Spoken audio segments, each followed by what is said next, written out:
आपके इल्म में है कि वो अपनी जान बचा नहीं सके, कीमती जान ख़त्म हो गई, मॉब लिंचिंग के शिकार हो गए। झारखंड के सीएम को ख़त लिखकर मुतालबा किया कि फौरी तरीक़े से मुजरिमों की गिरफ़्तारी हो।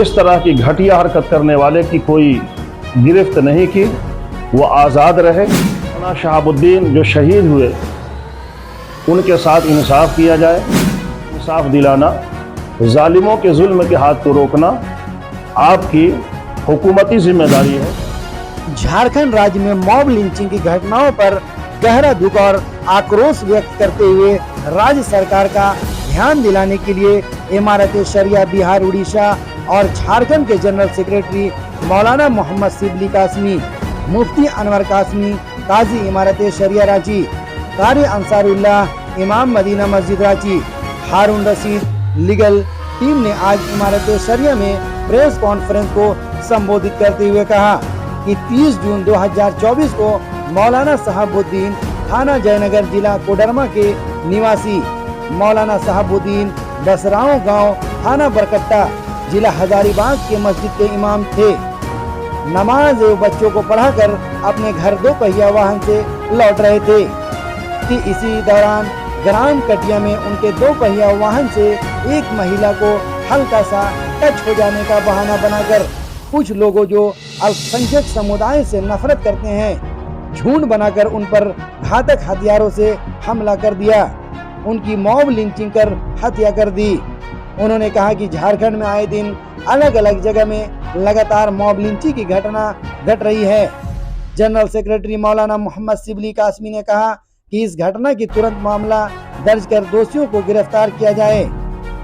इमारत शरिया बिहार, उड़ीसा और झारखंड की एक टीम घटना स्थल पर पीड़ित परिवार के गांव गई और मॉब लिंचिंग के परिवार को आर्थिक सहायता के रूप में 50,000 का चेक दिया।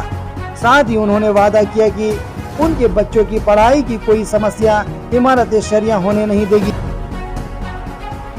पहले तो मैं आप लोगों का शुक्रिया अदा करता हूं और आप लोगों की एक्टिविटी पे भी मुझे खुशी है कि बहुत शॉर्ट टाइम में ये प्रेस कॉन्फ्रेंस बुलाई गई और आप हजरात ने अपनी ज़िम्मेदारी को निभाते हुए अपना कीमती वक्त दिया है। आप लोगों की जानकारी में ये बात होगी कि कोडरमा ज़िला के जयनगर थाना के अंतर्गत रघोनिया डी एक बस्ती पड़ती है। वहाँ के मौलाना जनाब मौलाना शहाबुद्दीन साहब ये इमामत किया करते थे और शिक्षा दिया करते थे बच्चों को, मुअल्लिम थे, उस्ताद थे। बरकट्ठा थाना के अंतर्गत जो हजारीबाग में पड़ता है, बसराओं गांव में 30 तारीख की घटना है जब वो इमामत करके और बच्चों को पढ़ा करके लौट रहे थे। 8 बजे के आसपास सुबह का वाक़या है। वो कटिया बरकट्ठा थाना के अंतर्गत कटिया गांव है, वहाँ से गुज़र रहे थे अपनी मोटरसाइकिल से। इस दरमियान उनके साथ मॉब लिंचिंग का वाक़या पेश आया और आपके इल्म में है कि वो अपनी जान बचा नहीं सके, कीमती जान ख़त्म हो गई, मॉब लिंचिंग के शिकार हो गए। यह खबर जंगल की आग की तरह पूरे देश में गई। इमारत शरिया बिहार, उड़ीसा, झारखंड के मरकज़ी दफ्तर फुलवारी शरीफ को यह ख़बर मिली। वहाँ के अमीर शरीयत मुफक्किर मिल्लत हज़रत मौलाना अहमद वली फैसल रहमानी साहब ने फौरी तरीक़े से झारखंड के सीएम को ख़त लिखकर मुतालबा किया कि फौरी तरीक़े से मुजरिमों की गिरफ़्तारी हो। मॉब लिंचिंग का जो कानून है, कानून पर सख्ती के साथ अमल किया जाए। इधर देखा यह जा रहा है झारखंड में ख़ास तौर से कि मॉब लिंचिंग के मामलात बहुत हुए हैं, लेकिन यहाँ की हुकूमत ने इस तरह की घटिया हरकत करने वाले की कोई गिरफ्त नहीं की, वो आज़ाद रहे, जिसकी वजह से यहाँ मॉब लिंचिंग के वाक़यात हर दिन पेश आते रहते हैं। अमीर शरीयत ने यहाँ के वज़ीर आला से मुतालबा किया कि मॉब लिंचिंग के कानून पर सख्ती के साथ अमल किया जाए। मौलाना शहाबुद्दीन जो शहीद हुए उनके साथ इंसाफ किया जाए, उनके अहले खाना को मुआवजा दी जाए और सरकारी नौकरी दी जाए, और ऐसी हरकत करने वाले को इस तरह की सज़ा सरकार दे कि दूसरे इस तरह की हिम्मत न कर सकें।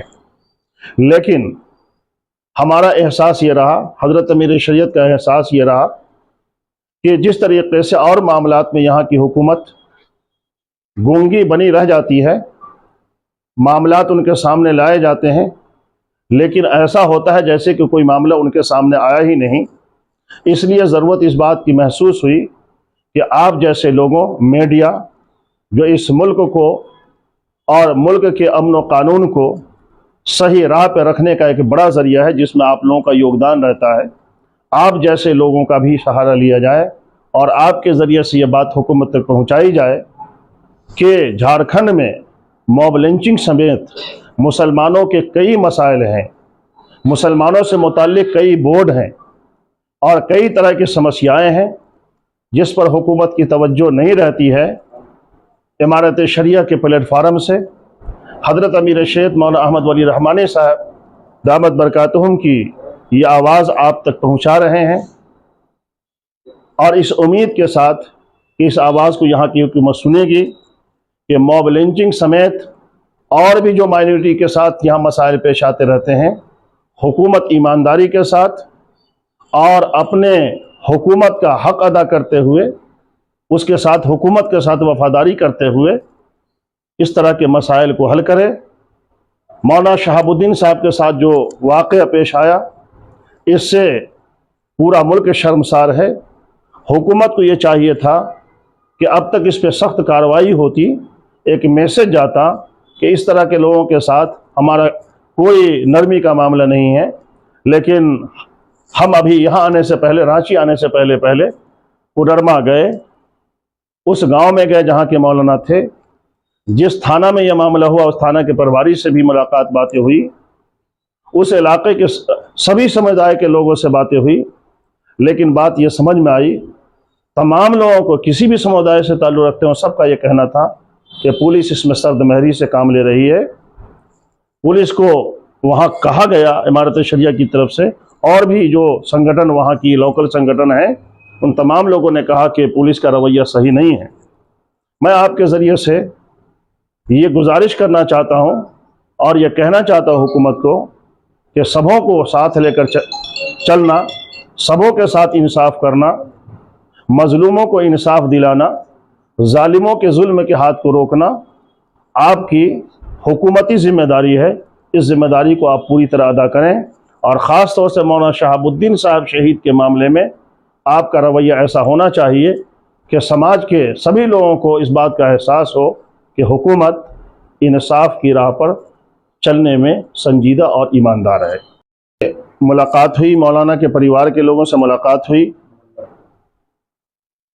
जहां मौलाना का गांव है रघुनियाडी, वहां पहुंचकर मौलाना की अहलिया हैं जो अब बेवा हो चुकी, मौसमात हो चुकी, 4 बच्चे हैं जो अब यतीम हो चुके। परिवार बहुत ज़्यादा सुखी परिवार नहीं है। 3 लड़के उनके गाड़ियां चलाते हैं, ड्राइवर हैं। एक छोटा लड़का है जो पढ़ रहा है। देख करके बड़ा अफसोस हुआ। हमने उन लोगों को भी कहा है, खुद उस बच्चे को भी कहा है, उनके गार्जियन जो चचा वगैरह उनसे भी कहा है कि इमारत शरिया आपके साथ खड़ी है, तालीम की राह में कोई रुकावट नहीं होगी, आप अगली तालीम हासिल करें। इसमें इमारत शरिया से जो हो सकेगा आपके लिए किया जाएगा। इमारत शरिया ने फौरी तौर पर उनके बेवा को 50,000 रुपये का चेक भी दिया है और यकीन दहानी कराई गई है कि कानून की राह से जो भी आपकी मदद हो सकती है वो की जाएगी।